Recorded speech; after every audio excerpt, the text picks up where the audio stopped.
Lately I've been looking back along this winding road to the old familiar markers of the mercies I have known.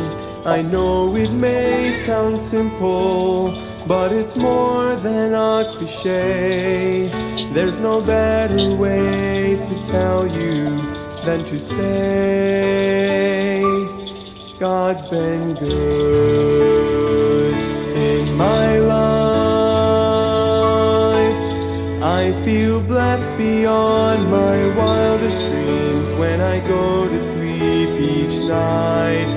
Though I've had my share of hard times, I wouldn't change them if I could, 'cause through it all, God's been good. Alright, so magandang gabi muli sa ating lahat. Dito muli po tayo sa ating daily words of encouragement, mga kapatid. Tayo po muna ay manalangin, dakilang Diyos, pagpalain niyo po ang aming pag-aaralan na inyong salita. Meron muli kayong matutunan, Panginoon, sa gabing ito. Kayo pong maluwalhati, pagpalain yung lahat na nakikinig, na maging pagkain po ito ng kanilang kaluluwa. Ito po ang aking dalangin sa pangalan po ng Panginoong Hesus. Amen. Dito po ulit sa Psalm 121 verse 3, may gusto lang po akong i-emphasize dito na nakita ko po. Sabi sa verse 3, sabi ng Biblia, He will not suffer thy foot to be moved. He that keepeth thee will not slumber, sabi ng Biblia. And verse number 4, Behold, he that keepeth Israel shall neither slumber nor sleep. The Lord is thy keeper. Yan po ang pamagat natin. The Lord is a shade upon thy right hand. Again, the Lord is thy keeper. Of course, pag sinabi mo pong keeper, ay kumbaga in application ay yung nagpro-protekta, yung naggagabay, nagkikip.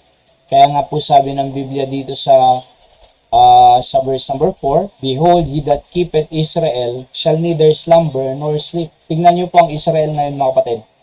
Kahit 7 France po ang lumalaban sa kanila at pinapaliparan po sila ng libu-libong missile, pero akalain mo, napakaliit na balsa, no? Gatuldok lamang po yan sa mapa ng Middle East, kung titignan nyo. Pero, walang nakakagapi. Bakit? Sapagkat may pangako po ang Panginoon kay Abraham, Merong Abrahamic covenant. Na walang makakagapi sa Israel, mga kapatid. Kaya hanggang ngayon, ay nakatayo po yan Kahit po 7 France ang kanilang kalaban, naalala niyo po, libu-libong missile ang pinapalipad para burahin sa mapa ang Israel, pero hindi sila nagtatagumpay at kailanman hindi po sila magtatagumpay. Bakit? Kasi ang Diyos po ang nagkikip, nagproprotekta, naggagabay at nagaguide sa Israel. So ang Diyos po ang nakaprotekta dyan. Kasi may promise ang Diyos sa bansang Israel kahit mga disobedient yung ibang Israelites dyan, yung mga Hudyo ngayon dyan, at yung mga Neo-Orthodox, at saka yung mga iba-ibang grupo ng Hudyo po dyan, ilan-ilang lang naman po ang talagang naniniwala sa Diyos ni Abraham, Isaac at Jacob. Iba na po dyan, iba na ang paniniwala. Diba? So kaya, pero kahit ganon, may mga grupong ganyan dyan na hindi naniniwala sa Diyos, but it's not about sa kanila kundi yung mismong bansang Israel ang pinangakuan ng Diyos na ikikip niya Sabi nga ng Biblia, wala pang weapon ang napoform to destroy Israel. Wala pang weapon ang napoform, nagagapi sa Israel. At kailanman wala. Bakit? Tignan niyo ito. He that keepeth Israel shall neither slumber nor sleep. Sabi ng Biblia, hindi po siya natutulog. Hindi po siya naiiglip. Hindi po siya natutulog. 24 hours po na nakatingin ang Diyos dyan. Kaya kahit libo-libo, kahit napakaraming missile yan, nakikita ng Diyos yan. Walang magtatagumpay dyan. Of course, ginagamit ng Panginoon yung Iron Dome, ngayon may bago sila iron beam, laser system. Paano pa yan? Mas matindi na naman. Oo. And alam niyo po, in application po, sabi dito sa verse 5, kahit sa atin ngayon, they are the chosen nation of God. Tayo naman po ay child of God. Ano ho? We are also a people of God. Child of God. Anak ng Diyos. Same Diyos na pinaglilingkuran natin at Diyos ng Israel, yan din po ang Diyos natin ngayon. Oho.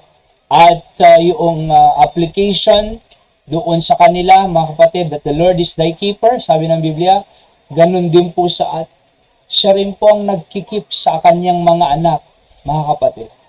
Kaya salamat sa Panginoon na He is keeping us, He is protecting us from any danger, and He is guiding us. He knows what is best for us, mga kapatid. Kinikip niya po tayo. Oho, kanina nga lang po nanganak si Hyra, at sabi ng, nagulat po ako kasi sabi ng doktor doon, ay emergency CS kasi mahina ang heartbeat niya ng baby. So, kailangang i-emergency CS. So, nagulat ako doon. Talagang, sabi ko, ano na to? Kasi, siyempre, mahirap po ang CS. Alam po natin yan. Kahit hindi po tayo na CS, hindi ko naman po nasubukan pa na CS. Pero sa mga kwento lang po ng mga nakaranas, mahirap po talaga. Pero, Panginoon, sabi ko, paano na ito? Hindi ko inaasahan kasi mahirap mag-recover yan. Kumbaga, marami pang proseso yan. At kung ano-ano.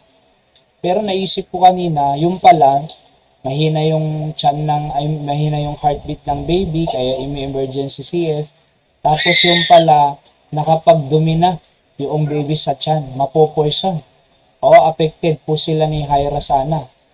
Pero akalain niyo po, ang Diyos talagang nagbibigay siya ng wisdom para sa mga ganong pangyayari. At nakikita niya Tayo hindi na natin nakikitang nagdumi na siya sa sa loob ng tiyan ni Hyra. Hindi na natin alam yun. Pero ang Diyos alam niya. Akalain niyo, inisper niya. Tapos si Hyra, siyempre puyat siya, magdamag, hindi nakatulog kasi masakit. Yung BP niya po, kaninang nagpa-check up po siya ng 12:20 ng AM. At 2 CM, pinauwi pa po kami ng 3 AM. At bumalik po ulit kami ng 9 AM kanina.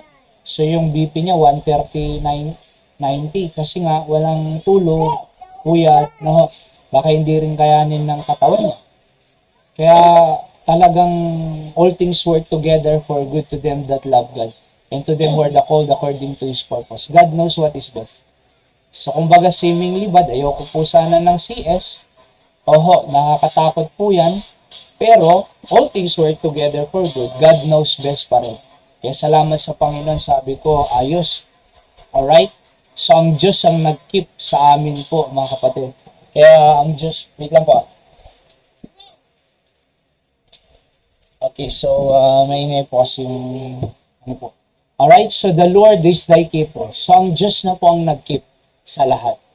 Ang Diyos ang nag-keep kay Hyra, ang Diyos ang nag-keep kay baby namin, ang Diyos ang nag-keep sa ating family, ang Diyos ang nag-keep sa bawat isa sa atin from any harm, danger, or anything that is, that the devil try to, destroy sa ating pong buhay. So, the Lord is thy keeper, sabi ng Biblia. At hindi po siya umiglip, hindi po siya natutulong, mga kapatid. Kahit tayo po ngayon, 24 hours, binabantayan tayo ng Diyos. Wala tayong binabayarang security to keep us. Yung mga politiko ngayon, lalo na po yung mga may issue ng flood control, talagang mahigpit ang kanilang security keeper. Bakit? Maraming gustong ko lang pumalaban at pumatay sa kanila. Pero akalain mo, nagbabayad sila ng pagkamahal-mahal. Tayo, 24 hours, ang Diyos ang nagkikip sa atin, wala tayong binabayar. Every time na bumabiyahe tayo, the Lord keeping us. Kaya, safe and sound, walang disgrasya. Salamat sa Panginoon, di ba? At nung Monday, nung Sunday, pupunta kami ng Batak for prayer day ng Monday. Pag-uwi namin ng Kandon ng hapon, nakakapagod, pero the Lord is our keeper. So, God will keep us at hindi po tayo pababayaan ng ating Panginoon. Tayo po ay manalangin, dakilang Diyos, salamat sa inyong salita, pagpalain niyo po sa aming buhay, manatili po ito, pagbalaan yung mga anak, keep nyo po ang kanilang pamilya, at anumang banta ng diablo sa kanila, protektahan nyo po ang bawat isa, Panginoon. Katulad ng ginagawa nyo sa Israel, because they are the chosen nation of God, and we are also the children of God today. Kaya naniniwala po kami that you are keeping us every day. We don't know what's happening tomorrow, what will gonna happen tomorrow, but you know it. And thank you because you are there to keep us. Salamat po. Ito po ang aking dalangin sa pangalan ng Panginoon Jesus. Amen. So magandang gabi po sa ating lahat at pagpalain po kayo ng ating Panginoon. See you po on our next episode.